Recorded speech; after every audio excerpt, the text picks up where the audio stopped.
चला तर मग आज फायनली म्हटल्या नारळाला ना लावूनच घेऊया कुंडीमध्ये। हाय हॅलो नमस्कार, कशात सर्वजण मस्त आणि मजेतच असाल। मी काजल तुम्हा सगळ्यांचं परत एकदा आपल्याच्या छोट्याशा ब्लॉगमध्ये अगदी मनापासून स्वागत करते। तर जवळजवळ आता ना मला वाटते हा नारळ ना दमनमध्येच उगवलेला होता। अगदी छोटासा कोंब आलेला होता, दमनमध्ये होतो त्यावेळेस। त्याच्यानंतर आता इथे आम्हाला 4.5 महिने होत आले, 4 महिने होऊन गेले आणि हे 4 तो 1.5 महिना म्हणजे जवळजवळ 5-6 महिन्याचा हा नारळ आहे, जो की एवढा आहे की जास्तच असेल काही माहीत नाही आता, एवढं काही नाही सांगता येणार। पण भरपूर मोठा झाला होता, त्याची ग्रोथ होत नव्हती कारण त्याच्या मुळ्या ना पूर्ण बाहेर बाहेर आल्या होत्या आणि त्याला कसं थोडं मुळ्या फिरायला पण ती जागा पाहिजे ना कुठेतरी। त्याच्यामुळे म्हटलं फायनली याला ना लावून घेऊया कुंडीमध्ये, म्हणजे चांगली ग्रोथ होईल। तशी होत होते पाण्याने पण बरोबर होत होती, पण आता त्याला पण वाटत असेल ना मला जास्तीच्या मातीमध्ये जावं, जरा जास्ती मातीमध्ये मुळ्यांना खेळा, म्हणजे त्या मुळ्यासुद्धा खेळल्या पाहिजेत ना मातीमध्ये, इकडं तिकडं पसरल्या पाहिजेत। तर फायनली मी ते लावायचं ठरवलं, कारण परत मग अजून आपल्याला माहीत आहे ना बायकांचा प्रॉब्लेम, काही ना काही डेट येत राहते हे ते, त्याच्यामुळे मग म्हटलं हे आधी पटकन करून घेऊया, साफसफाई नंतर झाली तरी चालेल। तर हे याचं एक कारण होतं की मी गावाकडे जायचं टाळत होते, उगाचच आपण इथनं जाणार एवढ्या लांबून आणि तो प्रॉब्लेम त्याच्यानंतर परत मग तिथं जाऊन बसा कुठेतरी, आणि मला ना पहिल्यापासून म्हणजे अशी सवय नाही आहे, त्याच्यामुळे मग मला रडायलाच येतं। तर जाऊ द्या। इथं बघा फायनली मी आणि रुद्राने मस्त असं इथं नारळ लावून घेत होतो। पहिल्यांदा मी लावत होतो पण म्हटलं वरतीच राहते, मग परत माती खाली होतली। ही माती ना आमच्या घरासमोरच नवीन घराचं बांधकाम चालू ना, तर तिथं भरपूर आहे, मग तिथून आणली होती। अजून माती आणून अजून झाडं लावायची इच्छा आहे, पण परत अजून वाटतं मला ना खूप घर वगैरे सजवावंसं वाटतं खूप, पण हे मी टाळते कारण की बघू स्वतःच होईल तेव्हा। परत ही गोष्टी इथनं उचला तिथं घेऊन जा, तिथनं उचला, मग ते त्याच्यामध्येच तुटून फुटून जातात त्याच्यामुळे। तर आता इथं ना स्प्रे करून घेते याच्यावरती बघा व्यवस्थित पानांवरती।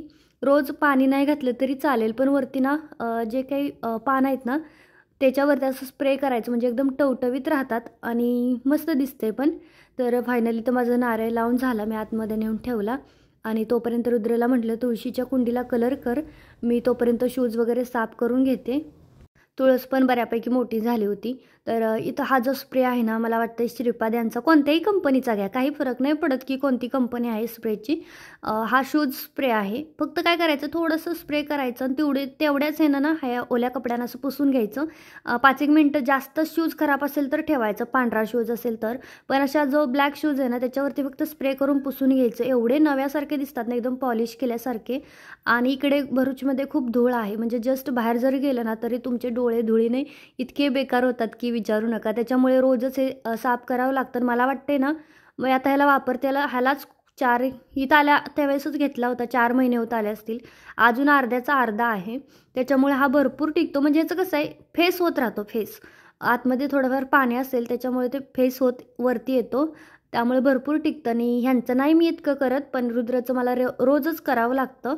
ह्यांचं त्यांचं ते करतात, पण आता ते जरा चांगले वागायला लागलेत, म्हटलं चला आपण पण थोडंसं बायकोचं प्रेम दाखवूया की काय असतं ते।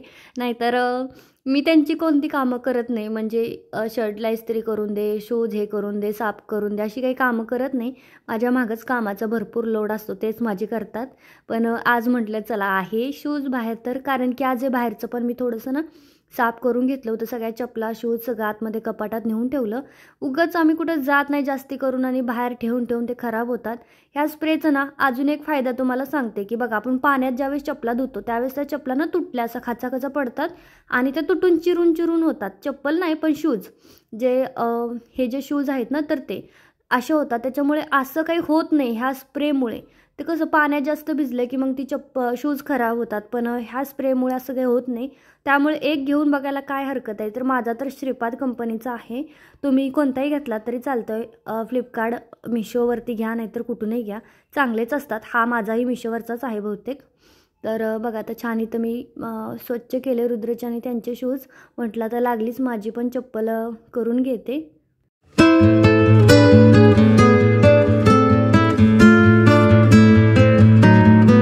तर आता बघा फायनली मी नारळ ह्याच्यामध्ये लावून घेतला आहे, सोप्याचे पण कवर काढून धुवायला टाकले। थोडं थोडं आता मी पण साफसफाईच्या मागं लागणार आहे, कारण दिवाळी अगदी आली जवळ आणि मग काम म्हणून मग साफसफाई होत नाही। तर आज मी ना माझ्या दोन्ही मशीनी सर्व्हिसिंग केल्यात, दोन्ही किती पैसे गेले तुम्हाला सांगते। तर ही वाली पहिली माझी ओव्हरलॉकची मशीन आहे, तर ही वाली बघा, ही ओव्हरलॉकची मशीन आहे. आज सकाळपासून तिचं धागा म्हणजे किती मला तर धागा वगैरे ह्याचं सगळं ओवायला येतं, सगळं येतं. पण काय झालं तो काय माहीत, म्हणजे मी हा धागा चुकीचा टाकत होती. मी काय करायचे, हा इथून टाकायचे, इथून असं टर्न घ्यायचे, इथून ह्याच्या टाकायचे आणि परत असं खाली घ्यायचे. तर ह्यांनी बघा चेंज केलेलं आहे, सगळं सर्व्हिसिंग केलं. शीतल पण होतीच, मग हिची सर्व्हिसिंग केली व्यवस्थित आणि हिची पण सर्व्हिसिंग केली. हिचं काय केलं ना तुम्हाला सांगते लाईट लावून. हिचं हे खालचं आहे ना हे वालं, हे त्यांनी पूर्ण म्हणजे खोललं सगळं. ही मशीनच सगळी खोलली होती बघा. हे पण नट खोललेले, हे नट, हे आतले सगळे नट खोलले होते बघा. आतनं आता किती ऑइल दिसतंय. तर असे सगळे नट त्यांनी खोलून एकदम व्यवस्थित हे खोलून, म्हणजे कुठलाच पार्ट मशीनला नव्हता, सगळी मशीन खोलली होती आणि खूप छान आता चालते. अगदी टीप पण ना खूपच मस्त चालते ना, ओव्हरलॉकची पण छान चालायला लागली. तर मग ही अशी सर्व्हिसिंग केली. नाही तर बघू, माझं पण चालू आहे की जुकीची मशीन घ्यायची मोठीवाली, कारण खूप छान फिनिशिंग. मेन म्हणजे आवाज करत नाही ते, असं गुंग गुंग करतात नुसता, आणि ही मोटर असल्यामुळं खूप आवाज करते. तर मग आजूबाजू सगळीकडे आवाज जातोय, तर एकदम धाडधाड, आणि त्याच्यामुळे रात्रीचं वगैरे पण आपण इतकं चालवू शकत नाही. तर मग आता बघू, चाललं एक मशीन घ्यायची. आणि हे असं नीटनीटकं क्लीन घर कोणाला आवडत नाही, सगळ्यांना आवडतं, पण हे नसतं कधी असं नीटनीटकं. असंच पसार असतो. आता हे एवढं आवडायचं आहे थोडंसं, ते कोलॅबरेशनचे वगैरे आलेले आहेत पार्सल, आणि सोप्याचे कवर पण टाकायचे. आता इथून पण थोडंसं आवरायचं आहे. तर आज ना मी हे बाहेरचं ना त्यांना सांगितलं पाणी टाकून धुवा, इतकी धूळ, असा इतका थर येतोय. भरूचमध्ये ना धुळीचं साम्राज्य आहे, साम्राज्य. इतका बेकार धूळ येते ना, हे जरी पुसलं ना संध्याकाळपर्यंत असं लाईनी उठतात त्याच्यावरती. फुलं बघा किती आहेत. तर रुद्राचं काय चाललंय मला बघायचं आहे. काय करतोय रे रुद्र, दाखव कसा कलर केला, दाखव ना. हा का, तर आमचा रुद्र पेंटर झालाय, हे का नाही. पेंटर नाही ते आर्टिस्ट, आर्ट पेंट काय आर्टिस्ट झालाय. तर बघूयात आता कसा करतोय तो. उशिला करेल. तर मला दुसरी तुळस लावायची आहे, ती त्याच्यात भरपूर होत्या पण ते व्यवस्थित ग्रोथ पण होत नव्हती त्याची, ते उगच दिसत होती, म्हणून मी नवीन लावणार आहे, म्हणजे छान फ्रेश येईल. बघूया, सारखी बदलायची मी, 3-3 महिन्याला बदलते, कारण माझी वाढते आणि परत वाढली ना चांगली नाही दिसत. चला. तर आता संध्याकाळचा कंटाळा आला होता, पण म्हटलं चहा नको प्यायला. दुपारी मी आणि शीतलने पिलो. आता मला कळायला लागलं की ऑफिसमधले किंवा बाहेर दुकानदार ते इतका चहा का पितात. त्याचं हेच रिझन आहे की कामाचा थकवा निघून जाण्यासाठी. दुपारी मी शीतलने एकदम कडक चहा पिलो दोघीजणी. म्हटलं आता नको, सारखा चहा पिऊन माझ्या तब्येतीचं इथं वाटोळं व्हायचं, म्हणून म्हटलं आता दोघेजण मिळून बनाना शेक पिऊया. आणि रुद्रादी पित नव्हता, पण आता खूप आवडीने पितो तो बनाना शेकसुद्धा, त्याला आवडतो आता.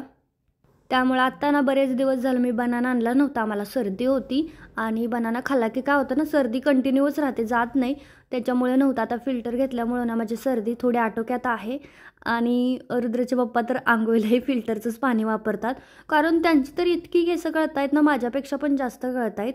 आणि बायकांच्या केसांची थोडीफार ग्रोथ तरी होते, पण जेंट्स लोकांची नाही होते. एकदा गेला ना केस गेला, त्यामुळे त्यांना लय भीती वाटते. ते बोलतात मी जाड किती पण होऊ दे, मला पोट पण सुटू दे, पण माझी केस नाही गेली पाहिजे. तर असं आहे, मला म्हणतात काय ना काय कर, म्हणून मी त्यांच्यासाठी पण काही ना काही शॅम्पू वगैरे, एक आम्ही डॉक्टरांचा सल्ला पण घेतला आहे, ते किट पण आलं आहे, बघू आता ओपन करायचं आहे. तर हा एक खणातला कलर ना मला खूप आवडतो, हा मेहंदी कलर, आणि मी ह्याचा माझ्यासाठी शिवणार आहे. तर कालच्याही व्हिडिओमध्ये मला एक कमेंट आली होती की इतके कपडे शिवते, कोलॅबरेशनला इतक्या साड्या येतात. तर हो, माझ्या कपाटामध्ये इतक्या कोलॅबरेशनच्या साड्या आहेत की ज्या मी अजून काढल्यासुद्धा नाही आहेत. पण तिकडे पार्टीला का नेमकी काय थीम होती काय मला माहीत नव्हतं. आणि कंपनीची पार्टी, मग तिथं ना रुद्राच्या पप्पासारखं ए मेरी वाईफ आहे काजल असं म्हणजे ओळख करून देत होते मला, सारखं मलाच कसं तरी वाटत होतं. मग त्यांचं असं म्हणणं होतं की काहीतरी वेगळा ड्रेस किंवा काहीतरी थोडं युनिक असं काहीतरी ट्राय कर, असं म्हणून आम्ही बघायला गेलो शॉपिंगला. नाहीतर माझ्या घरात खणाचा वन पीस होता, पैठणीचे जॅकेटवाले वन पीस होते, अजून तो पार्टीवेअरवाला वन पीस होता, कितीतरी ड्रेस होते घरात जे मी घालू शकत होते. पण लगेच तुम्ही कमेंट करता, तर मी तुम्हाला माझं ना ड्रेस कलेक्शन दाखवते 1-2 दिवसामध्ये, आणि तुम्हाला माझा मी अनुभव पण सांगेन आणि खूप साऱ्या गोष्टी सांगेन. तर त्याच्यानंतर बघा इथं मशीन लावली होती, रात्रीची मशीन लावली ना, रात्री नव्हती लावली, मला वाटते बनाना शेक बनवायच्या थोडा आधी लावली होती. आणि कपडे धुवून झाले होते, तर रात्रीचं शक्यतो मी घरातच कपडे टाकते सुकायला, त्यात पाणी तरी काही नसतं, पूर्ण सुकलेलीच राहतात, पण बाहेर नाही टाकत रात्रीचे, उगच बाहेर धूळ पण असते आणि कसं थोडं उगं हे नकोच म्हणून मग मी आतमध्ये टाकते शक्यतो रात्री धुतल्यानंतर. दिवसा धुतले की मग बाहेर टाकते 10-15 मिनटात काढून घेते. पण रात्रीच कसं आपण झोपून जातो, काय पण सरपटणारे हे ते असं पाली ह्या त्या वाजता बाहेर. घरातही असतातच म्हणा, पण तरी पण मी आतमध्येच टाकते रात्रीचे कपडे. तरी ते कपडे सुकायला टाकले. त्याच्यानंतर ना एक जो बेबी गर्लचा ना ड्रेस होता फुल सेट, ज्याच्यामध्ये शूज होते, टोपी होती, हेअरबेल्ट, फ्रॉक असं सगळं होतं. तर तेच इथं रेडी करत होते. बाकीच्या सगळ्या गोष्टी शिवायला मला काही वाटत नाही, पण मला हे शूज शिवायचे म्हटले ना कंटाळाच येतो. कारण हे खूपच तामझामचं काम आहे हे करा. इतकुशे शूज आणि लोकांना वाटते 40 रुपयाला 30 रुपयाला द्यायला पाहिजे शूज. तर कसं शक्य आहे, बाहेर तरी भेटतात केवढं स्वस्त. तर हे बनवायचा खूपच त्रास आहे. त्याला कॅनव्हास लावा, त्याला अस्तर लावा, परत त्याला शिवा, ते शूज तयार करा. तुम्हाला सांगू का एक गोष्ट खरी माझा बिझनेसचा अनुभव. बायका बघा, मी स्वतःही आपण बाहेर गेल्यावर बघतो कपड्यांची लेवल किती जास्त महाग असते. आता हेच पैठणीचे ड्रेसेस बाहेरून घेतले तर कितीला असतील बरं, तुम्ही स्वतः गेस करा आणि सांगा. आणि बायकांना वाटते की आम्ही हा ड्रेस ना 500 रुपयाला 450 रुपयाला द्यायला पाहिजे हावाला ड्रेस. सगळेच असे नसतात हा, बऱ्यापैकी आहेत ज्यांना मेहनतीचं थोडंसं आहे की बाबा किती मेहनत लागते, किती कष्ट लागतात, किंवा काही जण तर टिप पण देतात वगैरे. पण काही असे आहेत थोडेफार. पिवडे पिऊ, काय करते तू? काय करते? फटाके? काय करते फटाक्यांना? हो का? हा, नाही जायचं नंतर. दिवाळी तर येऊ दे, ती गावाला जाणार आहे म्हणून तिने आणलेत. ते बघ गेली. ये ना, ते बघ आली बाबाला घेऊन. उडवा फटाका. पाऊस एवढे बारके बारके पाऊस आणलेत. तू लाव मम्माला नको लावू देऊ. तू लाव. तुला येतं का?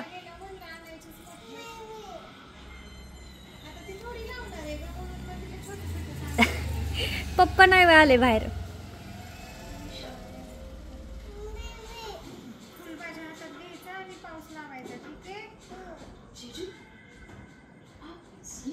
तुला तर अगरबत्ती तरी झाले. लावा. पप्पा आले. पप्पा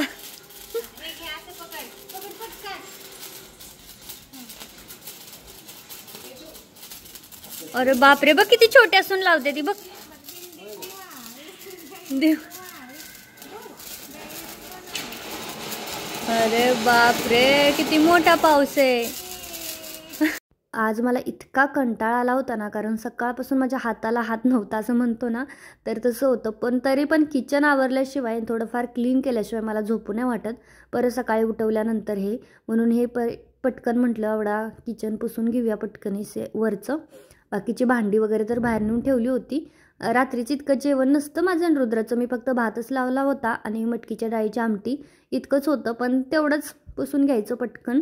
मग कसं होतं काय माहीत, सवयच लागली. किती पण कंटाळे उद्या. अक्षरशः आज तर इतका जास्त डोळ्यामध्ये थकवा होता की एकाही मेसेजला रिप्लाय नव्हता केला. जवळ 2-3 हजार मेसेज व्हॉट्सअपला तसेच होते. म्हटलं नाही मला, कारण लेट झाला होता आज. मला वाटतं 11:15 वाजले होते सगळं उरकायला. तसं मी थोडं लवकर उरकते, पण आज नाही उरकलं. माहीत नाही, पण कामात टाईम असा जातो ना की मी ठरवते नाही काही झालं ना तर 10 वाजता उठायचं काम करून, पण नाही होत. 10 वाजता उठले होते, पण त्याच्यानंतर झाडू मारला, बाकीचं आवरलं, सोप्याचे कवर ते, परत किचन आवरायचं, परत ज्या गोष्टी उद्या लागणार आहेत त्या भिजत घालायच्या, पाणी भरून तिकडे न्यायचं, स्वतः फ्रेश व्हायचं, कपडे चेंज करायची, केसांचं स्किन केअर वगैरे सगळं, केसांना ऑइल असेल तर ते करायचं. हे सगळं करता बराच वेळ जातो. तर पटपट आता मी इथं ना करून घेते, किचन आवरून घेते.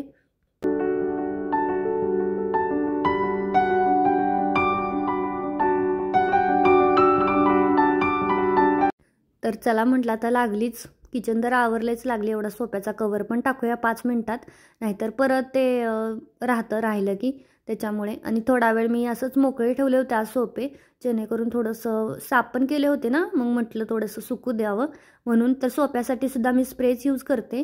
दिवाळीच्या साफसफाईमध्ये परत करेल ना त्यावेळेस मी तुम्हाला स्प्रेची लिंक पण टाकेन आणि बाकीच्या गोष्टींची लिंक टाकेन. आणि इकडे बघा हा नारळ मी असा आतमध्ये इथं आणून ठेवला आहे, पण मला असं वाटतं की हा इथं परफेक्ट नाही बसला आहे किंवा दिसत नाही आहे. तर ती नेमका कुठं ठेवावा हा नारळ मला नक्की सजेस्ट करा, कारण तिथं नाही एवढा बरोबर दिसत नाही आहे असं मला वाटतंय. बाकी तुम्हाला काय वाटतं हे तुम्ही मला कमेंटमध्ये सांगू शकता.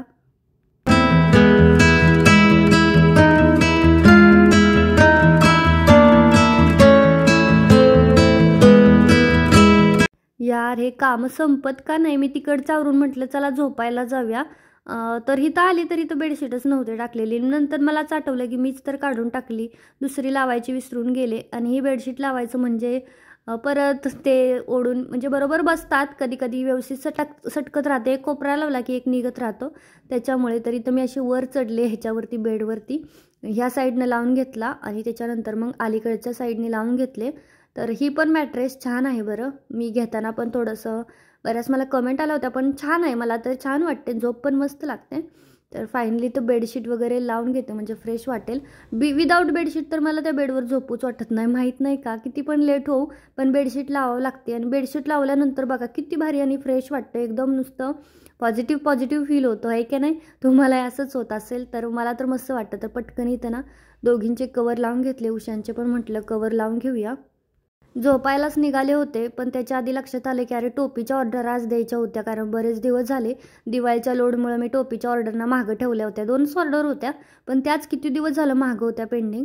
तर मग पटकन 4 टोपी शिवून घेतल्या आणि आत्ता शिवल्या. हो, बेडशीट लावल्याच्या नंतर शिवल्या. तरी मला वाटते 25 मिनटं गेले असतील 4 टोपी शिवायला. म्हटलं ठीक आहे, थोडासा उशीर झाला तर चालेल, पण पॅक करून देऊया, उद्या नाही होत, सेकंड शिफ्ट असते ना, तर मग दुपारापर्यंत काहीच काम होत नाही. मग उद्या मेसेज काय राहिले ना व्हॉट्सअपचे तरी पण उद्या ते कवर करतात, सगळ्यांना रिप्लाय देतात, पण हे माझं काम राहिलं ना मग ते नाही होत. त्यामुळं म्हटलं पटकन शिवूया. मग पटकन 2 खणाच्या आणि 2 कॉटनच्या शिवल्या. 2-2च होत्या दोघींच्या, तर त्या पण इथं म्हटलं पटकन पॅक करून घेते. चला तर आता माझं हे काम तर असंच राहिलं, तर एवढंच करायचं आहे आणि मग फ्रेश होऊन झोपायला जायचं आहे. तुम्हाला आजचा छोटासा ब्लॉग कसा वाटला कमेंटमध्ये नक्की सांगा. आवडला असेल तर लाईक करा, शेअर करा आणि अजूनही आपल्या चॅनलला सबस्क्राईब नसेल केलं तर सबस्क्राईब नक्की करा. भेटूयात पुढच्या छोट्याशा छानशा ब्लॉगमध्ये. तोपर्यंत खुश राहा, मस्त राहा. Bye bye.